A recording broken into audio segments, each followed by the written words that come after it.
Yeah, and that actually is a really good segue into my next topic here because um, in terms of simplicity and complexity, and actually this was a question submitted by our registrants before today's event. We got some really good questions, and this is one of them. Now, both Arcellx and BlueRock, we have robust pipelines. They focus on various, therapeutic areas.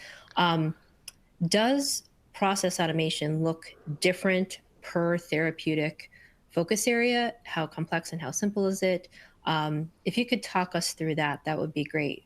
Craig, since you're Sure. on the hot seat, we'll go back to you. Sure. I mean, Thanks. for us, we are in very, very different cell types. So a CAR T and a neuron cell behave completely different. So automation looks very different throughout our process. Some is Right. we're still using adherent steps in some of our manufacturing process versus fixed bed type reactors, et cetera. So those have very different focuses where if you're doing adherent, I'm really focusing a lot of my automation on media handling and ensuring that I get good distribution across stacks or cell layers.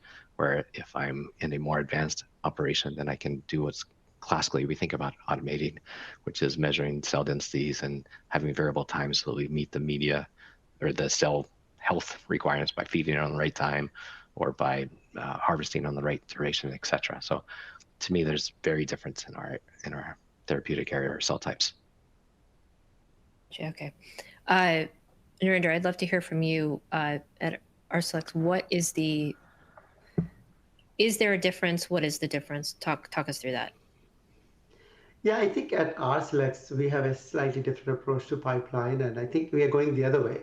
We are trying to build a universal cell product that can work with multiple different proteins, the OX-POX concept that I mentioned before. So, I'm really proud of our team who's building this platform because we are relentlessly working to build this product and this process in a way that it can be standardized. It can be, we can work through all the variabilities, make the process as robust as possible from the get-go. So as a new indication comes in, a new therapeutic area comes in, that antigen is handled through the protein side through a small SPOX protein. But on the cell side, we have more consistency. And as you know, protein industry is a lot more mature than the cell therapy manufacturing industry.